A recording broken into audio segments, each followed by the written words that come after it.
السلام علیکم ورحمۃ اللہ وبرکاتہ۔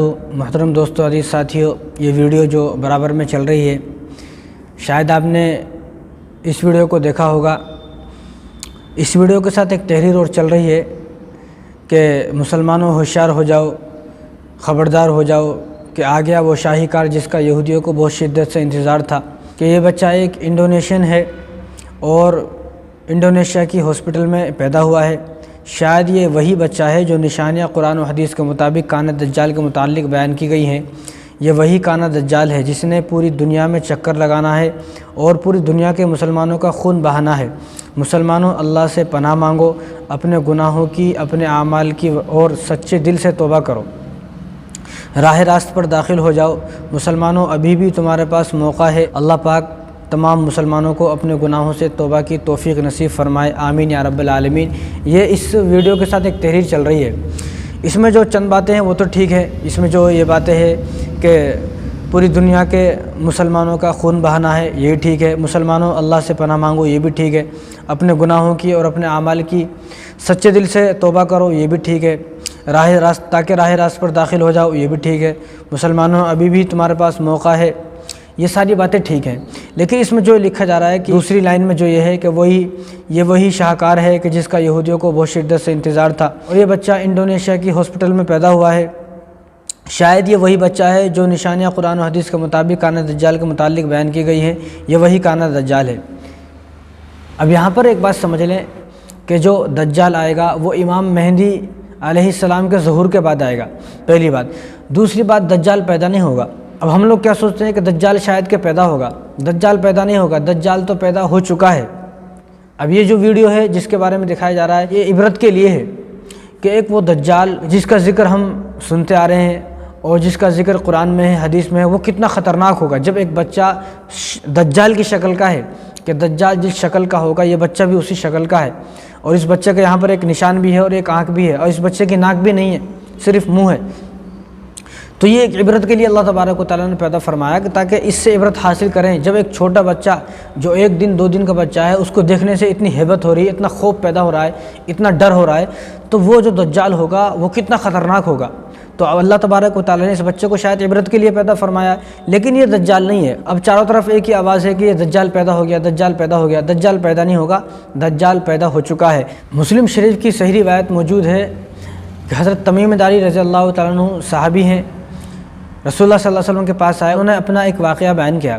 انہوں نے فرمایا کہ یا رسول اللہ، ہم 30 آدمی تھے، سفر کے ارادے سے نکلے، تو راستے میں آندھی طوفان بارش کی وجہ سے ہم راستہ بھٹک گئے۔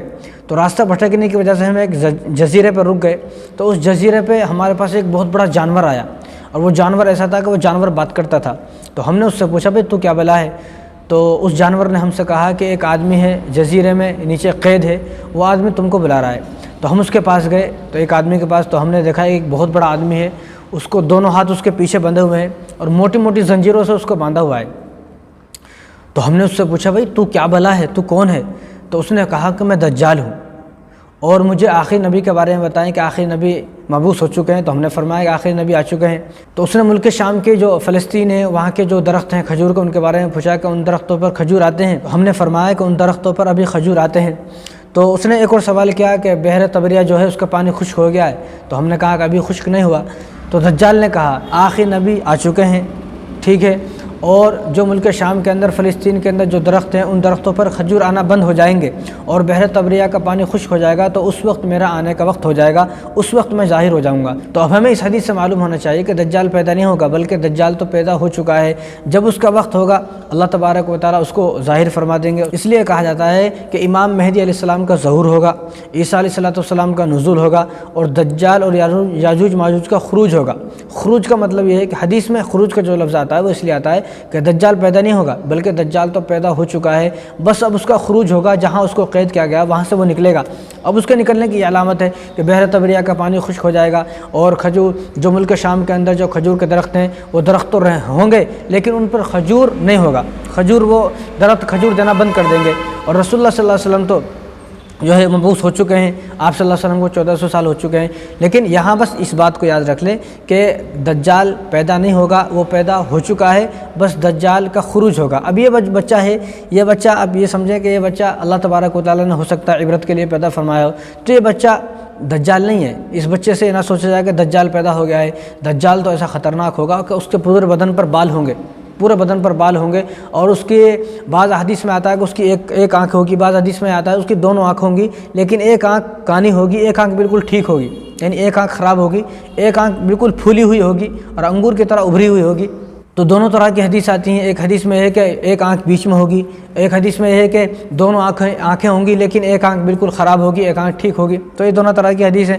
تو یہ بچہ اللہ تبارک و تعالیٰ نے عبرت کے لیے پیدا فرمایا ہے، اور جو دجال ہوگا وہ تو اتنا ہیبت ناک ہوگا، اتنا خوفناک ہوگا، اس کو دیکھ کر تو ایسا خوف طاری ہوگا کہ بعض لوگ اس کو دیکھ کر ہی مر جائیں گے، اس کو دیکھ کر ڈر جائیں گے۔ اور دجال کی ایک علامت یہ ہوگی کہ دجال جب آئے گا تو اس کے چہرے پر کاف فا را لکھا ہوگا۔ اب اس بچے کے چہرے پر تو نہیں لکھا ہوا، اگر اس بچے کے پیشانی پر کاف فا را لکھا ہوا ہوتا تو ہم لوگ بھی اس کی تصدیق کرتے کہ شاید یہی دجال ہے، لیکن اس کی پیشانی پر ایسا کچھ لکھا ہوا نہیں ہے، اور جو دجال ہے اس کی پیشانی پر لکھا ہوگا کاف فا را، اور وہ ایسا لکھا ہوا ہوگا کہ اس کو کوئی لکھے گا نہیں، بس وہ قدرتی لکھا ہوا ہوگا، اللہ تبارک و تعالیٰ اس کو لکھائیں گے فرشتوں کے ذریعے سے، وہ ایسا لکھا ہوا ہوگا کہ وہ سب کو نظر آئے گا، دور سے نظر آئے گا، دور سے کوئی آدمی 1 کلومیٹر پہ کھڑا ہوگا تو اس کو نظر آ جائے گا کہ کاف فا را کہ دجال کی پیشانی پر لکھا ہوا ہے، اور ہر آدمی اس کو پڑھ لے گا، ان پڑھ ہوگا، جاہل ہوگا، ایک آدمی کبھی مسجد نہیں گیا، کبھی مدرسے نہیں گیا، کوئی ایمان والا ہے، کوئی غیر ایمان والا ہے، ہر آدمی اس کو پڑھ لے گا، لیکن جو مسلمان ہوگا اس کو دیکھ کر پہچان لگا کہ یہ دجال ہے، لیکن جو نافرمان ہوگا اس کو پہچان نہیں سکے گا۔ تو اس بچے کی پیشانی پر ایسا کچھ لکھا ہوا نہیں ہے، اگر اس بچے کی پیشانی پر کاف فا را لکھا ہوا ہوتا تو ہم لوگ اس کی تصدیق کرتے، لیکن تو اس بچے کو دجال نہ سمجھا جائے، بلکہ یہ اللہ تبارک و تعالیٰ کی طرف سے ایک عبرت کے لیے اللہ تعالیٰ نے دنیا میں بھیجا ہے تاکہ اس کو دیکھ کر لوگ عبرت حاصل کریں۔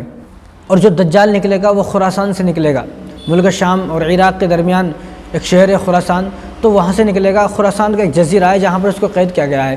ابھی انڈونیشیا ہے، کہاں جو ہے عراق ہے، خراسان ہے، تو انڈونیشیا سے نہیں نکلے گا بلکہ خراسان سے نکلے گا۔ اور ایک بات میں آپ کو بتا دیتا ہوں کہ رسول اللہ صلی اللہ علیہ وسلم پر ہم قربان جائیں، ان کے احسانات ہم پر کتنے ہیں کہ حضور صلی اللہ علیہ وسلم نے دجال کے آنے سے پہلے کے واقعات بتائے ہیں اور آنے کے بعد کے بھی واقعات بتائے ہیں کہ دجال جب نکلے گا تو دجال کے نکلنے سے پہلے امام مہدی علیہ السلام، ان سے امام مہدی علیہ السلام کا ظہور ہوگا، اور ان کے بعد عیسیٰ علیہ السلام کا نزول ہوگا، اس کے بعد دجال نکلے گا۔ جب تک امام مہدی نہیں آئیں گے، حضرت عیسیٰ علیہ السلام نہیں آئیں گے، جب تک کوئی دجال نکلنے والا نہیں ہے، یہ حدیثیں یہ کہتی ہیں۔ باقی لوگ تو پتہ نہیں کیا کیا کہتے ہیں، لوگوں کی کہنے میں نہ آئے، لوگ تو پتہ نہیں کیا کیا باتیں بتاتے ہیں۔ اب لوگوں کو تو دجال کا ایسا شدت سے انتظار ہے جیسا کہ یہودیوں کو انتظار ہے، بھائی وہ یہودی ہیں، ان کو انتظار ہے۔ تو مسلمانوں سے میں کہنا چاہتا ہوں کہ آپ یہودی نہیں ہو، آپ کو حدیث کے مطابق عمل کرنا ہے، حدیث کے مطابق چلنا ہے۔ تو آپ یہودی نہیں ہو، ایک مسلمان ہو، اور آپ کا عقیدہ یہ ہونا چاہیے کہ جب تک امام مہدی علیہ السلام نہیں آئیں گے، جب تک حضرت عیسیٰ علیہ السلام کا نزول نہیں ہوگا، جب تک کوئی دجال آنے والا نہیں ہے۔ اور رسول اللہ صلی اللہ علیہ وسلم نے یہاں تک فرمایا کہ جو آدمی سورہ کہف کی 10 آیات یاد کر لے، شروع کی جو 10 آیت ہیں، الحمدللہ الذی انزل علی عبدہ الکتاب سے 10 آیت آپ گن لیں، تو 10 آیت تک جو آدمی یاد کر لے گا، دجال اس کا کچھ نہیں بگاڑ سکے گا، دجال اس کو چھو بھی نہیں سکے گا۔ جس طرح دجال بیت اللہ شریف کے اندر داخل نہیں ہو سکتا، مدینہ طیبہ کے اندر داخل نہیں ہو سکتا، مسجد اقصیٰ کے اندر داخل نہیں ہو سکتا، کوہ طور پر نہیں جا سکتا، تو اسی طرح جس طرح یہاں 4 جگہ پر دجال نہیں جا سکتا، یہ مسند احمد کی روایت ہے، اسی طرح دجال اس آدمی کا کچھ نہیں بگاڑ سکتا جو آدمی سورہ کہف کی شروع کو 10 آیات یاد کر لے گا۔ تو سورہ کہف کی شروع کو 10 آیات یاد کر لی جائیں، ان کو جب موقع ملا تو پڑھ لیا جائے۔ اگر کسی کے زمانے میں دجال آ جاتا ہے تو ان 10 آیاتوں کو اس کے سامنے ٹھہر کر پڑھ لے تو دجال اس کو چھو بھی نہیں سکے گا، اس کے قریب سے بھی نہیں گزر سکے گا، اس کو دیکھ کر ہی بھاگ جائے گا۔ تو رسول اللہ صلی اللہ علیہ وسلم نے جو ہمیں احادیث بتائی ہیں، ہمیں ان احادیثوں پر یقین ہونا چاہیے۔ باقی یہ جو بچہ ہے، اس سے ہمیں عبرت حاصل کرنی چاہیے، نصیحت حاصل کرنی چاہیے کہ جب ایک چھوٹا سا بچہ جو 1-2 دن کا بچہ ہے، اس کو دیکھ کر اتنا خوف طاری ہو جاتا ہے تو دجال کتنا خطرناک ہوگا۔ تو اللہ تبارک و تعالی ہم سب کے دجال کے فتنے سے حفاظت فرمائے، امت مسلمہ کے دجال کے فتنے سے حفاظت فرمائے، اور دجال کے آنے سے پہلے جتنے بھی ایسے فتنے ہیں اور ایسی بیکار کی باتیں ہیں، ان سب باتوں سے ہم سب کو بچنے کی توفیق عطا فرمائے۔ السلام علیکم ورحمۃ اللہ وبرکاتہ۔